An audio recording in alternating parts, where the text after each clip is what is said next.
Bienvenue dans Digino, votre podcast qui explore le monde des nouvelles technologies et de l'innovation.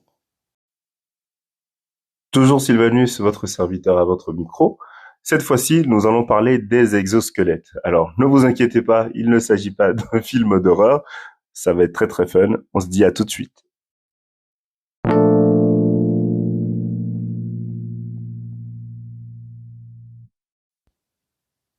Je vais vraiment essayer de vous expliquer donc le concept des exosquelettes avec des mots assez simples. Un exosquelette est un dispositif en fait électromécanique ou si vous voulez robotique qu'on porte du coup à l'extérieur du corps, vous l'aurez compris, et considérez-le comme une armure en soi. Il est conçu donc pour soutenir, amplifier ou donner un peu plus ou apporter de la force aux personnes qui la portent par exemple. Donc, les exosquelettes ont donc cette aptitude à vouloir à apporter un certain nombre d'éléments aux personnes qui ont des troubles de la mobilité, par exemple, ou des personnes qui ont besoin de soulever des charges lourdes, va apporter donc cette facilité de faire dans les mouvements du quotidien. Et on peut retrouver leur application dans plusieurs domaines différents, la médecine, l'industrie, l'armée, etc. Alors, de manière standard, on va retrouver deux modèles aujourd'hui sur le marché, deux types, je dirais. On a un type dit actif et un autre type dit passif. Alors, les passifs vont utiliser un petit peu des constituants un peu standards, des ressorts, des supports mécaniques, ce genre de choses. Et ceux qui sont un peu plus actifs vont utiliser des moteurs, par exemple, des petits moteurs placés un petit peu partout, des capteurs, des systèmes de contrôle avancés par intelligence artificielle, vraiment par des technologies avancées qui permettront d'assister le mouvement des personnes qui les portent. Donc, comme je l'ai dit tout à l'heure, c'est vraiment utilisé dans les domaines surtout médicaux pour aider aux troubles de la mobilité ou encore dans le domaine de l'industrie pour le déplacement ou pour apporter de la force aux personnes qui soulèvent des charges lourdes, donc le déplacement des charges lourdes, et éventuellement sous d'autres domaines divers et variés.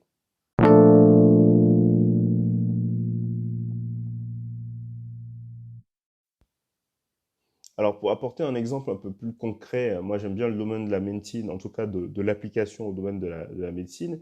Les exosquelettes sont principalement utilisés pour la réhabilitation et l'assistance des personnes ayant eu des lésions de moelle épinière, ayant fait des AVC ou ayant des troubles neurologiques, pour les assister et pour rapporter en fait une nouvelle façon de faire les choses, une nouvelle vie, des personnes des patients, par exemple, paraplégiques, ça va améliorer non seulement leur mobilité, mais aussi la santé mentale en soi et aussi la santé physique au global.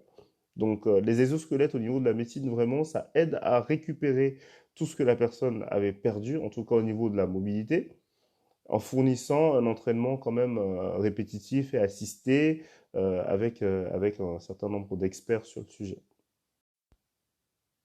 Alors, pour aller dans un autre domaine, peut-être que la médecine, on peut retrouver les exosquelettes au niveau de l'armée ou encore au niveau de l'industrie, par exemple. Au niveau du domaine industriel, les exosquelettes sont assez bien utilisés aussi. Et comme j'ai dit tout à l'heure, pour permettre aux travailleurs de soulever des charges lourdes.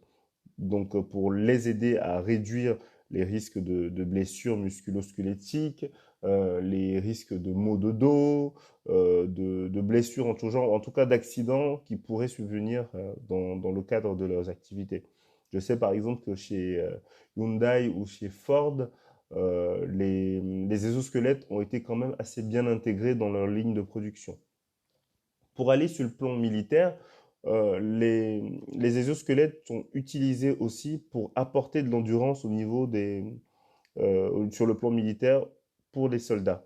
Donc, ça peut permettre en fait aux soldats aussi de porter des équipements militaires assez lourds et de pouvoir travailler et fonctionner en fait sur de longues distances sans altérer leur performance personnelle. Donc, je pense que c'est quelque chose qui est un domaine qui est très intéressant et qui va permettre beaucoup d'évolution au niveau de plusieurs activités différentes.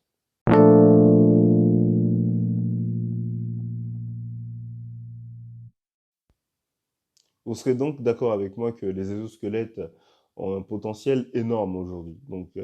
Mais bon, je dirais que comme toutes les autres technologies, elle est confrontée à d'autres défis, hein, à des défis quand même majeurs et assez importants. Moi, je parlerai d'abord de cette notion de coût, qui est quand même assez important aujourd'hui. Les coûts pour développer et fabriquer des exosquelettes sur mesure sont vraiment très élevés. Forcément, ça limite l'accessibilité de la chose. Ensuite, on va parler du coût de la recherche et du développement en cours, qui est très élevé aussi, parce que les exosquelettes rassemblent, comme je vous l'ai dit un peu plus tôt, plusieurs autres technologies, l'intelligence artificielle, la mécanique, la robotique, etc. Donc, quand même, il y a des coûts assez élevés pour le développement et la miniaturisation potentiellement des exosquelettes. Donc, c'est toujours pas évident. Et tertio, je pense quand même qu'il y a aussi un autre point qui est un peu plus réglementaire, sur lequel il faudra encore travailler. C'est des dispositifs qui sont intelligents, c'est des dispositifs qui sont mécaniques, robotiques. Donc, il y a une question de sécurité qui va se poser pour garantir non seulement la sécurité des personnes qui les portent, mais aussi la sécurité du grand public, du public en tout cas possiblement autour de la personne.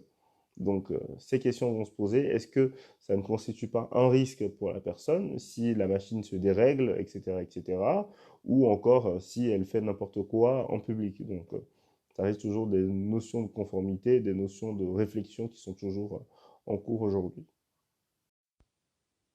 Pour finir, donc, je dirais que cette technologie a encore de belles années devant elle. Euh, Moi, je pense qu'on peut s'attendre quand même à voir des exosquelettes devenir de plus en plus abordables et de plus en plus répandus en fonction des différents domaines dans lesquels on les placera. Mais avec le progrès de l'intelligence artificielle aujourd'hui, des réseaux IoT, et je vous invite à aller écouter ces épisodes aussi de Diginov, intelligence artificielle et IoT, Internet des objets, avec le développement de ces différents domaines, de la robotique, on atteindra des exosquelettes quand même plus réactifs, plus personnalisés, et en fonction de chaque cas, de chaque domaine, on aura encore des avancées énormément plus flexibles, plus agiles et plus concrets.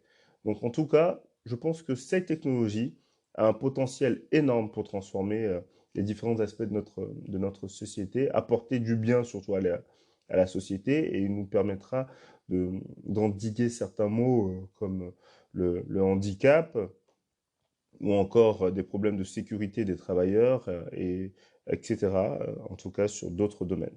Donc je vous remercie de m'avoir écouté encore sur cet épisode.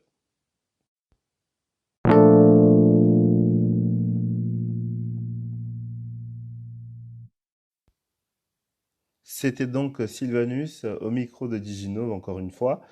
Merci encore de nous avoir écoutés. Likez, partagez, commentez. N'hésitez pas à nous faire des retours sur nos différents épisodes. Encore merci et on se dit donc à la prochaine dans de nouvelles aventures. Ciao, ciao!